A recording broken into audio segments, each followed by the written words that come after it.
Another day, another basketball stories na naman ang pagkikwentuhan natin. At ngayon nga ay ang pag-uusapan natin ang balitang pagkuha ng Los Angeles Lakers kay Herb Jones. At ang balitang tinapos na nga agad ang trade ng Golden State Warriors at Chicago Bulls. Matapos nga na makabuo ang Los Angeles Lakers na mga nagdaang linggo ng 14-man lineup sa pamamagitan lamang ng pagkuha nila sa mga bagong players sa buyout market. At nagsisimula na naman ngang gumalaw ngayon ang kanilang front office.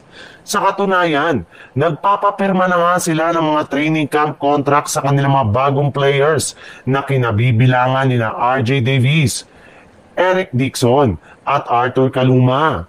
Bale, posible nga na sa kanilang apat manggagaling ang huling tatlong player na magiging parte ng kanilang official lineup next season. Pero makumpleto man nga sa hindi ang kanilang roster, ay inamin na rin naman nga ng kanilang head coach na si JJ Redick na ready na rin naman nga daw po ang kanilang magiging rotation sa kanilang mga laro.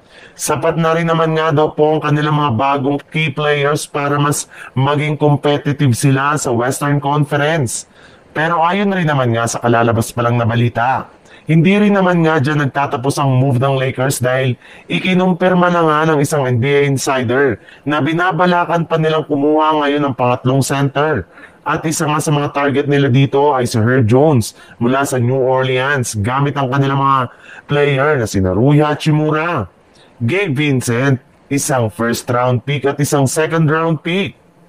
Simula nga ng tanggihan ng Golden State Warriors ang Phoenix Suns at Sacramento Kings ay nakikipagnegosasyon na nga po sila ngayon sa kupunan ng Chicago Bulls para sa trade ni Jonathan Kuminga.